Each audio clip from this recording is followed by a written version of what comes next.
Seed funding. In this video, part of the series, as I go through all the stages of funding, we're going to talk about seed funding. Maybe you've been watching the whole series. I highly recommend that you go and you actually check yourself through all the different stages and you look at the way that I've defined each stage and how the funding stage correlates.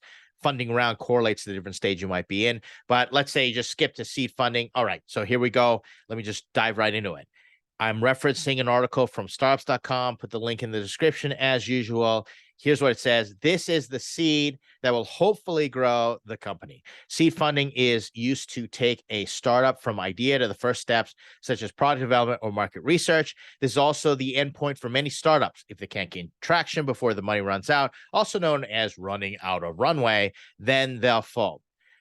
Here's one thing that founders really, kind of the term seed funding is not the best idea because a lot of people, founders think that, okay, seed funding is the seed for me to start my startup. It is not. Okay. Seed round is, okay, this is the seed to hopefully get your business going. There's all these other things that have to come into play. You have to have the right environment, the right conditions. What do you plan to grow? Do you have the soil? Are there enough nutrients in the soil, et cetera, which happens in idea validation. And the seed is the seed for your business. But there's a lot of work that goes before you start your business in terms of idea validation. So seed funding is all about how do I get the money for problem solution fit, or this is the money to help me figure out problem solution fit. So you're building your MVP properly, or you're getting it out there in terms of your business. You've already figured out prototype, proof of concept, probably validated the idea that way. And it's like, okay, now I've got an MVP in place and I'm going to go out and prove that it's got problem solution fit. But typically, this is where investors step in. They want to see traction.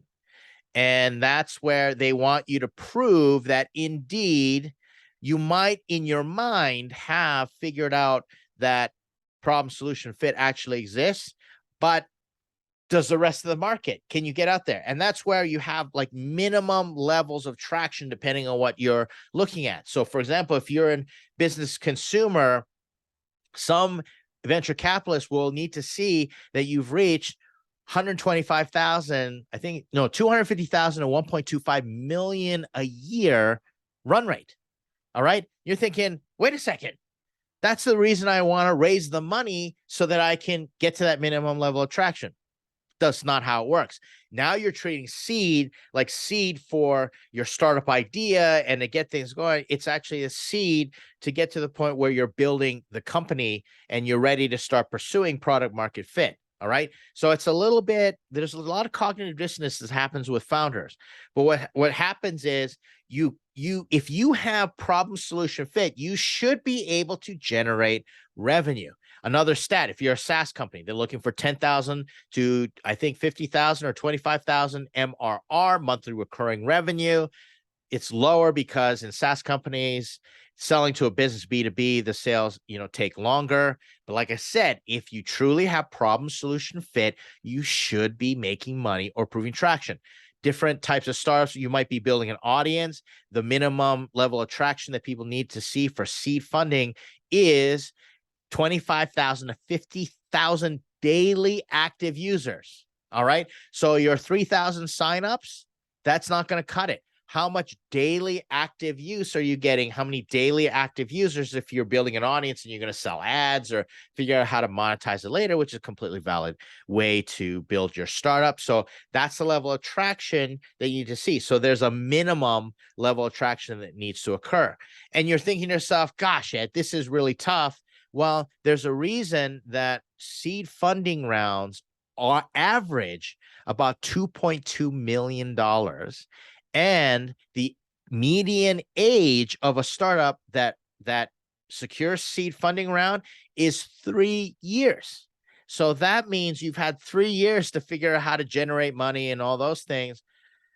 So if you need seed funding to survive, well, you should probably go back to pre-seed funding, raise it from some really friendly family, friends and associates, and really generous angels or get to an accelerator, but you have to have proven out traction in your MVP. Like I said, if you figured out problem solution fit, you should be able to generate revenue or some other meaningful metric of traction, and then you will attract seed funding.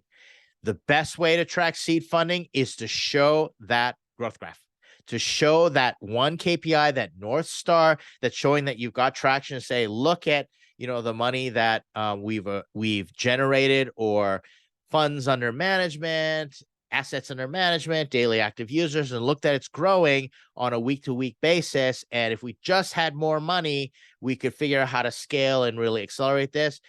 That's typically the best way to raise seed funding. In other words, the best time is when you don't need it. If you figured out how to get to what they call ramen profitability, where you're profitable enough to eat ramen noodles and you don't need money, and if you just kept doing what you're doing, you'd have a really solid business.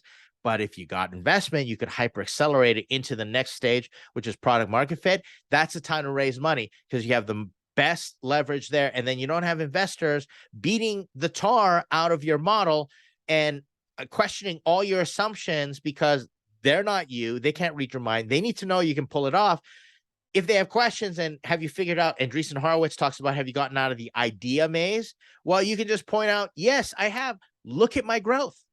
Look at the traction. I've done that before, where people have beat me up in terms of the how I'm going to go to market, and they say the market conditions aren't right, and investors have all the assumptions. So I run a crowdfunding campaign, and then I show the growth, and we complete a crowdfunding campaign, and then I go back to these investors and say, look, I've proven it, crowdfunding campaign, people will buy it, and then they chunk in their money. That's how that works.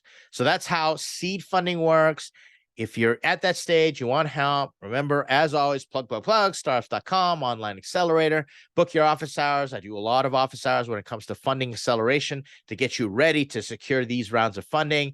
In the next video, I'm going to get to the other stages, such as Series A. We're going to go a little quicker through those, because a lot of our founders, by the time you kind of get through Series A, you'll know what to do in B, C, D, because you'll have a lot of people around you educate you.